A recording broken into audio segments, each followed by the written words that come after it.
जय जगन्नाथ दर्शक बंधु आज जनवरी 17 तारिख शनिवार आज दिन केतोटी गुरुत्वपूर्ण खबर से भिडियो को शेष जाए देखंतु एवं आपण मानक भल पाइबा स्वरूप भिडियो को गोटे गोटे लाइक कर दियंतु आ एथि सहित हम चैनल को जदि नुआ आसीचंती ताले चैनल को सब्सक्राइब करी साइड रे थिबा बेल आइकन को ऑल रे सेट कर दियंतु जहा फल रे हमर प्रत्येक न्यूज आपण सर्वप्रथम पाई परिबे। तेबे चलंतु आज दिन केतोटी गुरुत्वपूर्ण खबर ऊपर नजर पकाइबा। आज रे प्रथम खबर है राज्य रे शनिवार एणिके आज ठार कमिबो ठंडार प्रभाव सूचना मिली कुहुडी बढ़ी पारे अपर पक्ष 22 तारिख परठारु सामयिक भाव शीत प्रकोप बढ़ी पारे। पाणीपाग विभाग आकलन है अनुगुल झारसुगुड़ा ढेंकानाल सुंदरगढ़ खोर्धा कटक जगतसिंहपुर केन्द्रापड़ा शुक्रवार राति में शीत लहरी अनुभूत हो पारे।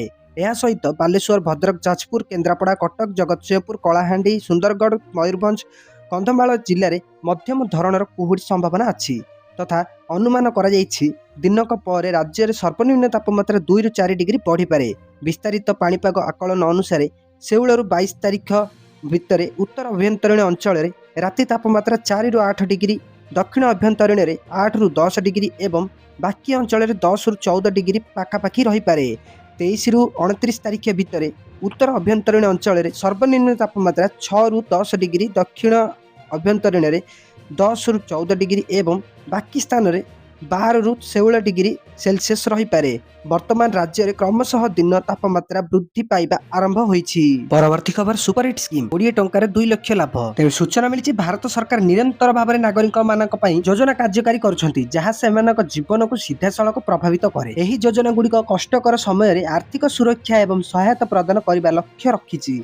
एपरि एक स्वतंत्र योजना हेउछि प्रधानमंत्री सुरक्षा बीमा योजना जहाँ बहुत कम मूल्य रे व्यापक कवरेज प्रदान करे। प्रधानमंत्री सुरक्षा बीमा योजना विशेष भाव में सेमानक पई सहायक जो माने कम आय सत्वे निज परिवार को सुरक्षा देबाकू चाहती। प्रायतः गरीब और मतभेद परिवार रे जदि परिवार रोजगार क्षम व्यक्ति दुर्घटनार शिकार हुअंती तेबे समग्र परिवार आर्थिक असुविधार सम्मुखीन हुए। एही व्यापक को कम करबा पई सरकार एही योजना आरंभ करथिले। यह वार्षिक मात्र 20 टंकार बीमा कवरेज प्रदान करे। एते कम प्रीमियम लक्ष लक्ष टंकार सुरक्षा प्रदान करे एवं एही कारणरू लक्ष लक्ष लोक एही योजना रे शामिल होई पारिछंती एवं जारी रखिछंती। प्रधानमंत्री सुरक्षा बीमा योजना अर्थात PMSBY वार्षिक 20 प्रीमियम पाई 2 लाख पर्यंत दुर्घटना बीमा कवरेज प्रदान करे।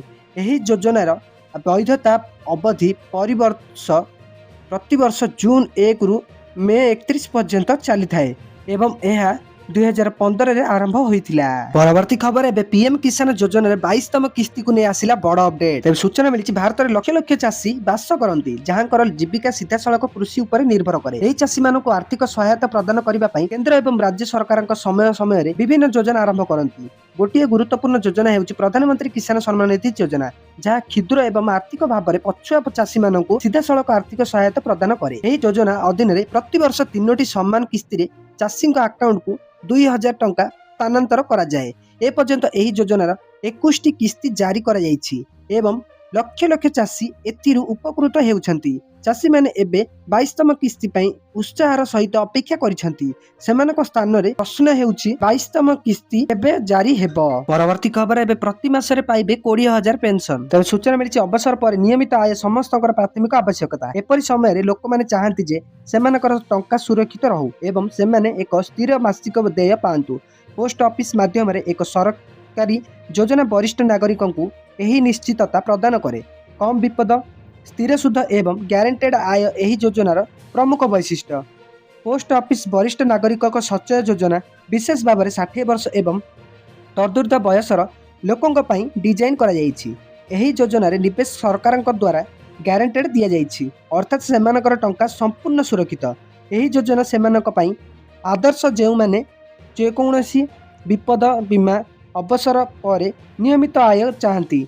यह योजना वर्तमान वार्षिक 8.2% सुध हार प्रदान करे जहाँ अधिकांश टंका बैंक एफडी तुलन में अधिक।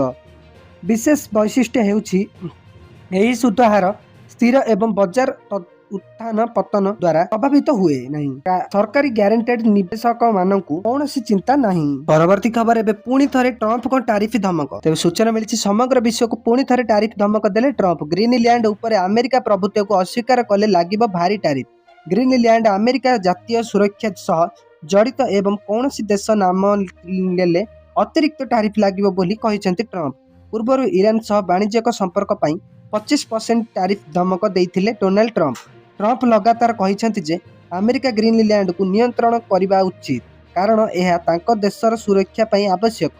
ଡେନମାର୍କ, ଗ୍ରୀନଲ୍ୟାଣ୍ଡ ଏବଂ ଅଧିକାଂଶ ୟୁରୋପୀୟ ଦେଶ ଏହି ଆମେରିକା ଯୋଜନାକୁ ବିରୋଧ କରନ୍ତି। ଗ୍ରୀନଲ୍ୟାଣ୍ଡ ଉତ୍ତର ଆମେରିକା ଏବଂ ଆଣ୍ଟାର୍କଟିକା ମଧ୍ୟରେ ଅବସ୍ଥିତ ଏକ ସମ୍ପଦ ସମୃଦ୍ଧ ଦ୍ୱୀପ। ଡୋନାଲ୍ଡ ଟ୍ରମ୍ପ ଆହୁରି କହିଛନ୍ତି, ମୁଁ ଗ୍ରୀନଲ୍ୟାଣ୍ଡ ପାଇଁ ମଧ୍ୟ ସେହିପରି କରିପାରିବି। ଯଦି କୌଣସି ଦେଶ ଗ୍ରୀନଲ୍ୟାଣ୍ଡରେ ଆମକୁ ସମର୍ଥନ କରିବନି, ତେବେ ମୁଁ ସେମାନଙ୍କ ଉପରେ ଶୁଳ୍କ ଲଗାଇପାରେ। ଜାତୀୟ ସୁରକ୍ଷା ପାଇଁ ଆମକୁ ଗ୍ରୀନଲ୍ୟାଣ୍ଡ ଆବଶ୍ୟକତା ଅଛି, ସେଥିପାଇଁ ମୁଁ ଏହା କରିପାରିବି। ଏହା ଦର୍ଶାଇଛି ଯେ ଟ୍ରମ୍ପ ଗ୍ରୀନଲ୍ୟାଣ୍ଡ ପ୍ରସଙ୍ଗରେ ୟୁରୋପ ଏବଂ ଡେନମାର୍କକୁ ସ୍ୱାକ୍ଷର କରିବା ମନୋଭାବରେ ନାହାନ୍ତି।